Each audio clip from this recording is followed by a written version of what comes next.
Finalmente, Rodrigo Silva e Sérgio Sacani se encontraram, cristão versus ateu. Eu já vou colocar um trecho do vídeo, mas eu gostaria de adiantar que eu achei que o Sérgio Sacani foi muito educado na forma de se expressar, diferente de outros cientistas ateus que nos acusam às vezes de ser enviesado, mas fica tão emocionado ali para debater com o cristão que até parece que eles que estão inclinados, determinados a não acreditar em Deus e até mesmo querendo que nós não acreditemos em Deus. Mas é claro que nós não podemos generalizar e o Sérgio Sacani é um exemplo disso. Mas por que que isso é importante? Porque se afinal de contas na ciência tem outras formas de pensar, outros cientistas e a teoria da evolução não é a única que existe, por que que parece que só existe teoria da evolução? E por que também nas escolas muitas das vezes alguns professores tratam os alunos simplesmente por acreditar na Bíblia ou em Deus como se fosse um burro?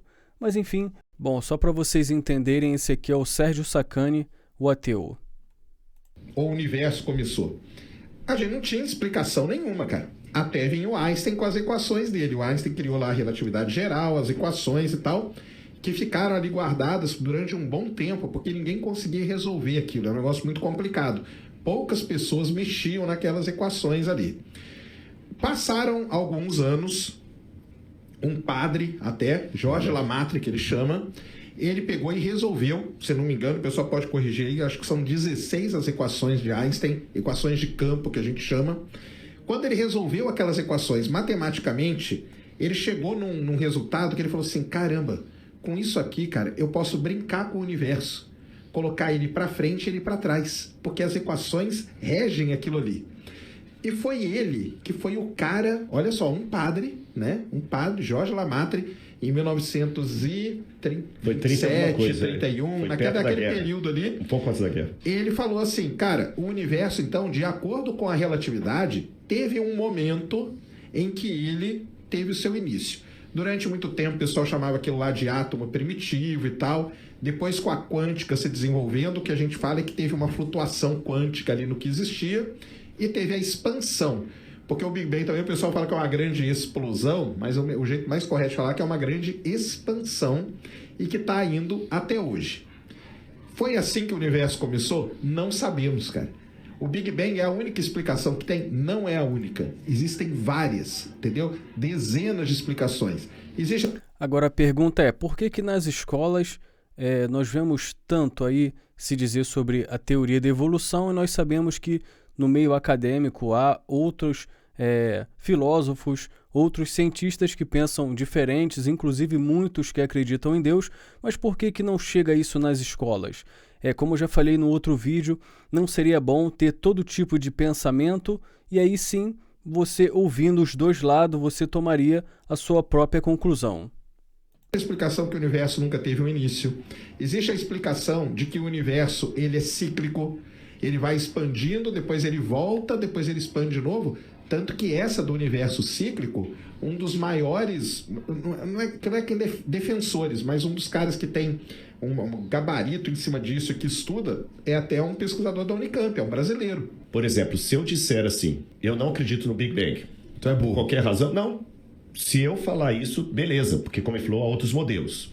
Mas se eu falar, eu não creio no Big Bang, como o Marcos falou, e você é design inteligente, eu não sei como é que o nome que daria, né? O criacionista, aí a galera vem assim, é um idiota, é um estúpido, esse cara não sabe nada de ciência, porque ele está negando o que a ciência falou. Aí, quer dizer, o Big Bang deixa de ser, para atacar um criacionista, um crente, um religioso, o Big Bang deixa de ser um modelo dentre outros para ser a única e exclusiva voz científica que só um imbecil discorda daquilo. E passa-se uma ideia, que para mim esse argumento do espantalho, que eu estou negando aquilo ou por má fé ou porque eu não entendi. Aí, peraí, tem outros modelos além desses. Então, desculpa ter interrompido, mas só esse ponto aqui.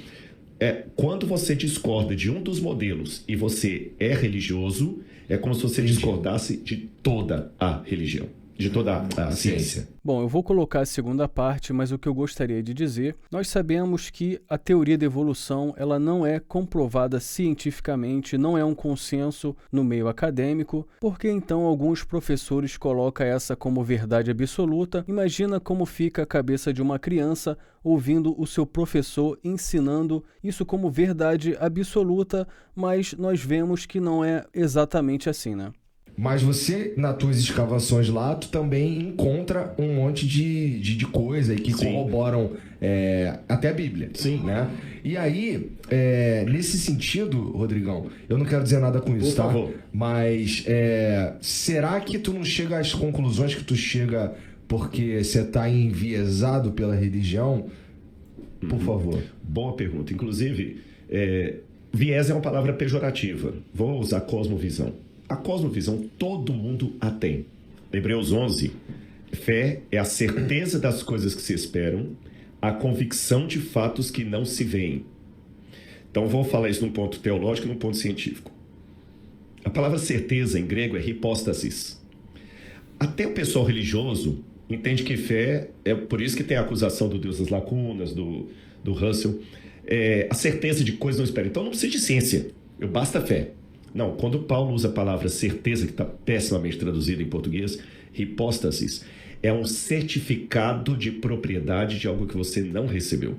Na época de Paulo, o soldado romano, quando ele trabalhava, o imperador dava para ele um diploma no sentido latino da palavra, onde fala o seguinte: olha, quando o Sérgio sair do exército e o Igor, você vai ter como soldo por o seu ter trabalhado uma aposentadoria, uma terra para você cultivar e mais alguma coisa lá.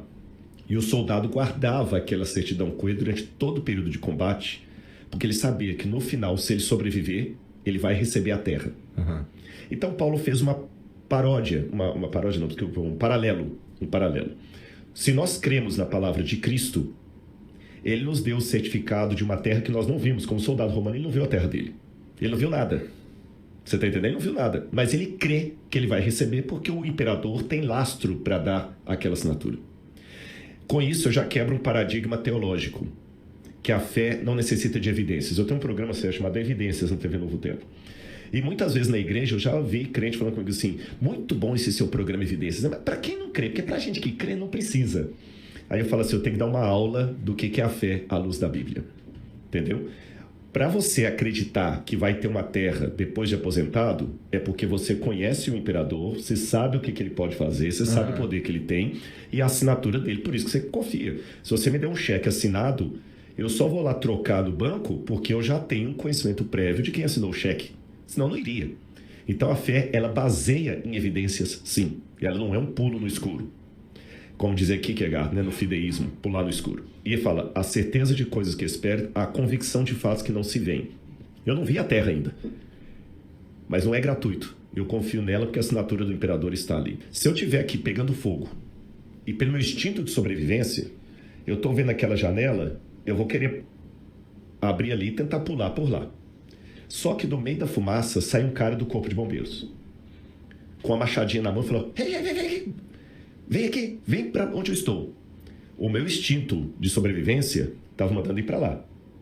Mas quando eu olho o cara do corpo de bombeiros, eu não tenho todas as respostas. Não dá tempo de sentar com ele e fazer... Mas por que eu vou por aí? Por que eu vou por aí? Por aí é melhor do que Porque pela janela. Não dá tempo. Você está entendendo? Se você for inteligente, se abaixa e obedece o cara. E se ele entrar com você na fumaça, você vai atrás. Por que eu fiz isso? Isso é fé. Porque eu não tenho as respostas, eu não tenho a razão, mas eu tenho um conhecimento prévio que me diz assim: eu já vi que bombeiro sabe o que está fazendo. É mais inteligente eu negar os meus sentidos e seguir a ele. Agora eu vou mudar a ilustração. Eu vou pular a janela e ver uma menina louca aqui, totalmente maluca, que saiu do hospício, e fala: não, vem comigo aqui que eu vou te dar a mão e nós vamos sair voando. Se eu desistir e seguir a menina, aí é fideísmo, aí é crendice. Eu não sei se com essa parábola eu consigo diferenciar para vocês, na minha opinião, o que é fé e o que é crendice. A fé é a certeza do que eu não vi. O que é que eu não vi? Eu não sei para onde ele está me levando, eu não sei nada, mas eu construí essa fé nele porque eu tenho conhecimentos prévios que me falam: não, segue a mente que ele está te falando, que é melhor. e eu não tenho essa base em relação à menina louca, supostamente louca da minha história. Aí, se eu desistir para seguir a menina, aí eu estou tendo crendice. Aí eu não sou um crente, eu sou um crédulo.